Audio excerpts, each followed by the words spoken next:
Baik, di sini saya akan menjelaskan mengenai analisis kasus korupsi dengan pemikiran dari tokoh John Stuart Mill. Oke, sebelum ini kita masuk pada analisis kasus, kita mengetahui dulu biografi singkat tentang John Stuart Mill. Nama lengkapnya itu John Stuart Mill.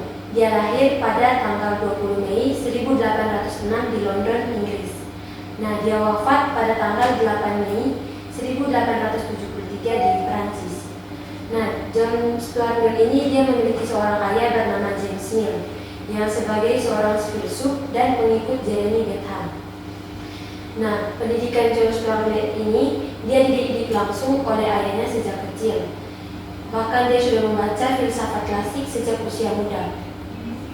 Karena pengalaman pendidikan ayahnya ini, dia mengalami krisis depresi di usia 20-an. Oleh karena itu, dari situ dia mulai menyadari pentingnya emosi dan kebahagiaan hidup manusia. Nah, John Stuart Mill ini dia merupakan seorang filsuf, ekonom, penulis, dan anggota parlemen Inggris. Nah, karya-karya yang dia buat yaitu yang pertama, Utilitarianisme 1863, On Liberty 1859, dan The Subjection of Women 1869. Selanjutnya kita masuk pada pemikiran John Stuart Mill. Jadi di sini yang pertama pemikiran etika yang terdapat dalam karya Utilitarianisme. Prinsip utamanya, sebuah tindakan dianggap baik jika menghasilkan kebahagiaan terbesar bagi jumlah orang terbanyak. Contohnya, membaca buku atau membantu orang lain lebih bermakna daripada sekedar liburan. Nah, etika Mill ini menekankan rasionalitas dan kemanusiaan menjadi dasar moral dalam kebijakan sosial modern. Pemikiran yang kedua, pemikiran politik, kebebasan individu yang terdapat dalam karya On Liberty. Prinsip utamanya, setiap orang bebas melakukan apapun selama tidak merugikan orang lain. Nah, di sini dia lebih menekankan kebebasan atau HAM. Yang terakhir ada pemikiran sosial, kesetaraan gender. Nah, dalam karya The Subjection of Women, Mill menyatakan bahwa ketimpangan gender bukan kodrat, tetapi hasil budaya patriarkal. Nah, di sini ia menuntut hak perempuan dalam pendidikan, pekerjaan, dan politik. Selanjutnya, kita masuk dalam analisis kasus. Di sini saya mengambil kasus korupsi PT Pertamina atau Persero. Nah, kisah korupsi di PT Pertamina atau Persero bermula dari upaya perusahaan memenuhi kebutuhan energi nasional, khususnya itu minyak mentah dan gas liquefied natural gas atau LNG. Namun dalam praktiknya, sejumlah pejabat hanya dia ini menyalahgunakan wewenangnya dalam pengadaan dan impor energi.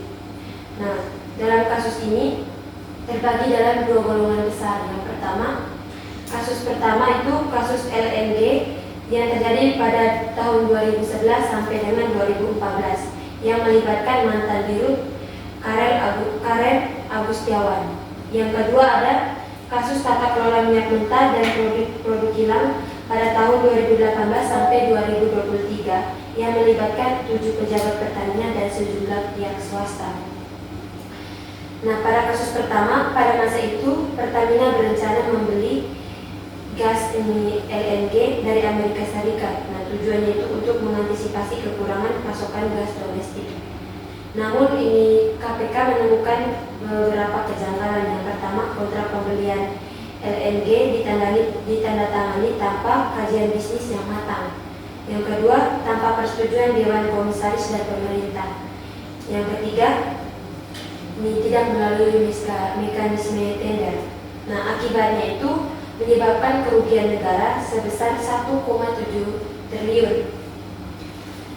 Terus kasus yang kedua jauh lebih besar daripada kasus pertama. Penyidik Kejaksaan Agung mengungkapkan adanya manipulasi dalam pengelolaan minyak mentah dan BBM di tubuh Pertamina dan anak usahanya. Nah, modus operandinya yang pertama, impor minyak secara berlebihan padahal pasokan dalam negeri masih cukup. Terus yang kedua ada mengatur produksi kilang agar tanpa kekurangan sehingga impor menjadi alasan. Yang ketiga, mengatur kualitas blending atau BBM yang menurunkan mutu produk.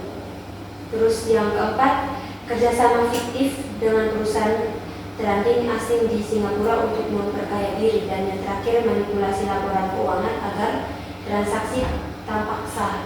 Nah, berdasarkan audit awal, kerugian negara mencapai 193,7 triliun, menjadikannya salah satu kasus korupsi terbesar dalam sejarah Indonesia.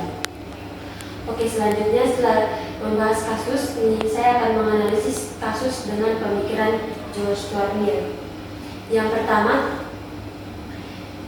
ini pendekatan utilitarian menurut George Stuart Mill. Jadi George Stuart Mill ini dia percaya bahwa tindakan yang benar adalah dia memaksimalkan kebahagiaan dan mengurangi penderitaan. Nah, dalam konteks kasus korupsi PT Pertamina ini, Pertamina adalah perusahaan milik negara yang mengelola energi untuk kepentingan seluruh rakyat. Nah, tindakan pejabat yang melakukan korupsi ini jelas mengurangi kesejahteraan publik.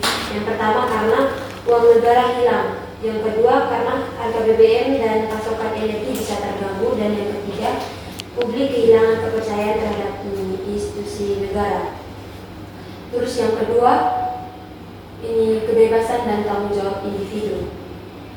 Nah, Mill juga menekankan pentingnya kebebasan individu, tetapi kebebasan itu tidak boleh merugikan orang lain. Nah, dalam konteks ini kasus PT Pertamina ini, pejabat Pertamina memiliki kebebasan membuat keputusan bisnis, tetapi mereka menyalahgunakan wewenang untuk keuntungan pribadi yang merugikan masyarakat luas. Jadi tindakan ini mereka melanggar prinsip Mill. Terus yang terakhir ini refleksi. Melihat kasus korupsi di Pertamina, saya merasa pentingnya selalu menempatkan integritas dan tanggung jawab di atas segala hal. Nah, jika saya berada di posisi pelaku, saya yakin godaan untuk mengambil jalan pintas demi keuntungan pribadi pasti besar. Tetapi saya harus ingat bahwa setiap keputusan membawa konsekuensi, bukan hanya untuk diri sendiri, tapi juga untuk keluarga, rekan kerja, dan masyarakat. Nah, saya akan berusaha menahan diri dari segala bentuk praktik ilegal, memastikan setiap transaksi transparan dan sesuai prosedur, serta tidak ragu untuk berkonsultasi atau melapor jika menemukan hal-hal mencurigakan. Nah, saya juga menyadari bahwa membangun budaya kerja jujur memberikan contoh yang baik, dan selalu mengevaluasi tindakan diri sendiri adalah cara yang terbaik untuk menjaga integritas. Nah, kasus ini membuat saya merenungkan bahwa keberhasilan yang sejati bukan hanya diukur dari materi, tetapi dari reputasi, kepercayaan, dan kontribusi positif yang bisa saya tinggalkan. Nah, saya ingin menjadi pribadi yang tetap teguh pada prinsip meskipun tekanan dan godaan datang, karena integritas adalah fondasi yang tidak bisa digantikan oleh siapapun. Demikian saja penjelasan dari analisis kasus korupsi menurut tokoh George Stuart Mill. Jadi waktu selanjutnya saya persilakan teman-teman untuk bertanya. Baik, saya akan bertanya satu pertanyaan. Apakah tindakan korupsi yang dilakukan oleh pejabat PT Pertamina dapat dibenarkan jika tujuannya adalah untuk meningkatkan kesejahteraan perusahaan atau masyarakat? Menurut saya meminta menurut pandangan dari George Stuart Mill dan menurut pandangan Anda sendiri. Kalau yang pertama menurut pandangan George Stuart Mill. Jadi menurut Mill ini tindakan korupsi tidak dapat dibenarkan hanya karena tujuannya. Karena untuk meningkatkan tindakan korupsi tidak dapat dibenarkan hanya karena tujuannya adalah untuk meningkatkan kesejahteraan atau perusahaan atau masyarakat begitu. Karena Mill ini menekankan pentingnya moralitas dan keadilan dalam setiap tindakan. Seperti yang kita ketahui bahwa korupsi ini merupakan tindakan yang tidak adil dan merugikan masyarakat, sehingga tidak dapat dibenarkan hanya karena tujuan yang baik. Lalu kalau menurut saya dari pandangan saya pribadi ini sama seperti menurut Mill juga, tindakan korupsi yang dilakukan oleh pejabat PT Pertamina ini tidak dapat dibenarkan meskipun tujuannya adalah meningkatkan kesejahteraan perusahaan atau masyarakat.